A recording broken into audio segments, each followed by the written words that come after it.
Okey, Assalamualaikum. Jadi dalam soalan ni, dia adalah kita rangkai dengan pemanasan semula dan kerja pam kita abaikan, dan pada masa yang sama kalau kita baca dekat situ dia ada kecekapan terma 0.86 dengan kecekapan terma. Kecekapan isentropik maknanya kecekapan isentropik dia kurang daripada 100%. Jadi kalau kamu tengok dekat sini soalan dia kata sebuah loji kuasa steam beroperasi pada keadaan steam panas lampau bersuhu 400 darjah Celsius pada tekanan dandang 40 bar, dan juga dia kata tekanan exhaust pada tekanan 4 bar dia panaskan semula. So dia ada pemanas semula mencapai 400 darjah Celsius, kemudian dikembangkan pada turbin tekanan rendah, kemudian dia punya turbin dia keluar pada suhu tekanan 0.045 turbin tekanan rendah tersebut. Jadi dia ada kecekapan isentropik untuk turbin tekanan tinggi sama dengan 0.86 dan satu turbin tekanan rendah adalah sama dengan 0.82. Jadi soalan-soalan dia lakarkan gambar rajah rangkaian, tentukan nilai-nilai yang telah diberikan tersebut. Okey, untuk selesaikan soalan tersebut, yang pertama sekali kita akan lakarkanlah gambar rajah kita rangkaian. So gambar rajah kita rangkaian yang dilakarkan adalah seperti yang diberikan dekat situ lah. So kita tengok dia ada 1, 2, 3, 4, 5 dan 6. Kemudian dia ada kecekapan isentropik pada turbin tekanan 1 dan turbin tekanan rendah. So tekanan tinggi 1 dan 2, tekanan rendah 3 dan 4. Kemudian dua dot ketiga tu adalah proses yang kita panggil sebagai reheater. Jadi dalam soalan ni apa yang kita kena buat ialah kita identify titik 1, 2, 3, 4, 5 dan 6. So kalau kamu tengok dekat sini saya mulakan daripada proses dia adalah daripada masukkan turbin pada turbin tekanan tinggi. Kemudian 1, kemudian dia keluar pada turbin pada titik 2, kemudian dia naik titik 3, kemudian dia turun titik 4. Okey. So dalam kes ni sebelum kita selesaikan kita cari titik 1, 2, 3 dan 4 dan 5 tu dulu. Kemudian baru kita cari 2 dot dan 4 dot. So kalau kamu tengok dekat sini S1 adalah sama dengan S2 pada tekanan 40 bar. Pada tekanan 40 bar yang ni lah. Kan S1 adalah sama dengan S2 pada tekanan 40 bar. Jadi kita dapat TS1 TS2 adalah sama dengan 6.769. Kenapa kita nak cari yang tu? Sebab nanti kita nak cari 2 dot tu lah nanti. So kita simpan dulu nilai 6.769 tersebut. Kemudian SG pada 4 bar. So kita assume SG pada 4 bar adalah sama dengan 6.897. So SG dekat sini lah. Pada 4 bar. SG pada 4 bar adalah sama dengan 6.897. So kita simpan nilai ni dulu. Dan kalau kamu tengok S2 adalah lebih kecil daripada SG, maka titik 2 tu akan berada dalam kawasan steam basah. So titik 2 akan berada dalam kawasan steam basah. So dalam kes ni mungkin titik 2 tu untuk kita punya ni nanti dia akan duduk kat sini. So kalau kamu tengok H1 adalah sama dengan H pada 40 bar dan juga T 400 darjah Celsius. Jadi kamu akan buka dalam jadual steam, tengok pada bahagian superheated dalam jadual steam. Jadi kamu cari nilai pada tekanan 40 bar dan suhu superheated dia 40 darjah Celsius. Jadi kamu akan dapat steam panas lampau ataupun superheated sama dengan 3214.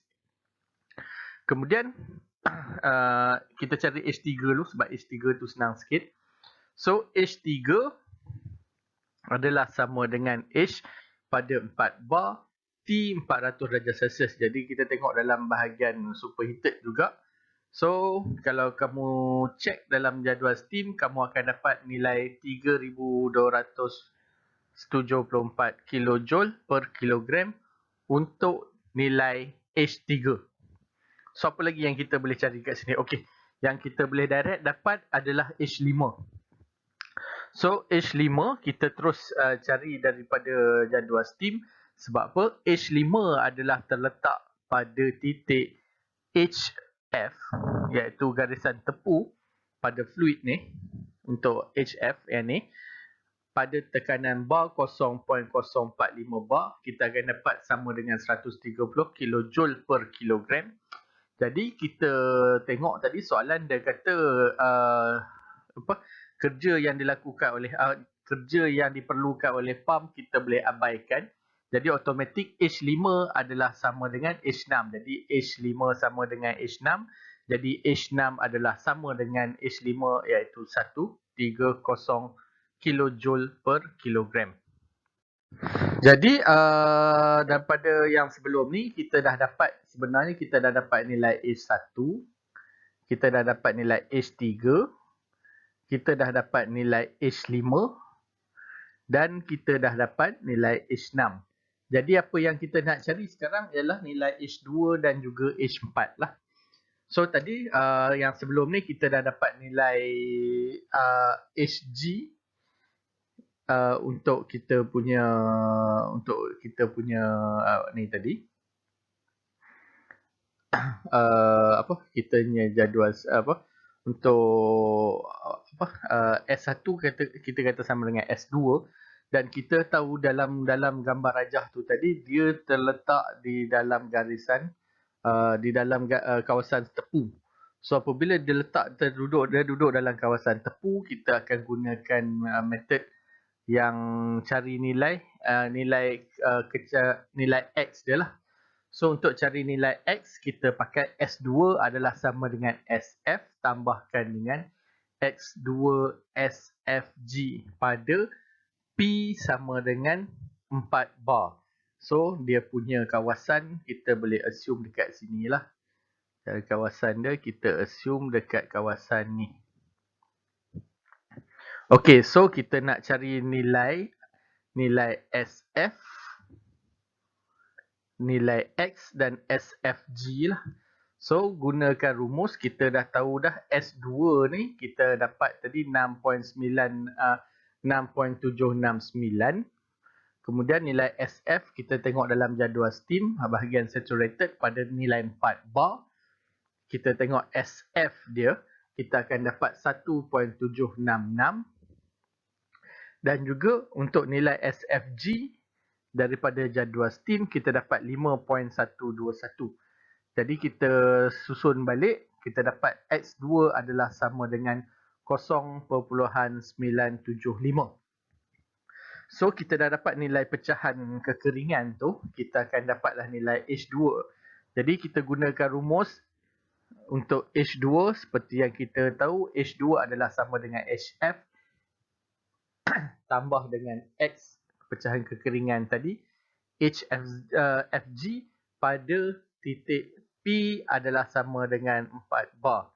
So dalam keadaan steam basah, masukkan nilai HF iaitu 6.05, kita refer daripada jadual steam. Kemudian nilai X ni kita ambil daripada yang kita dapat daripada S tadi. Kemudian kita masuk nilai SFG iaitu pada 4 bar sama dengan 2134.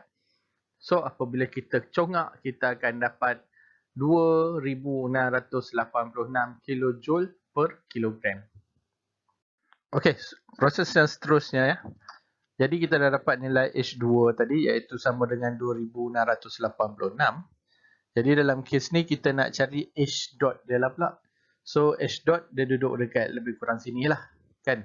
So kita nak identify H2 tu dulu, jadi kita menggunakan kecekapan isentropik. Jadi kecekapan isentropik tadi dia diberi dalam soalan adalah sama dengan 0.86. Jadi kecekapan isentropik adalah sama dengan kita punya kerja actual dengan kerja isentropik.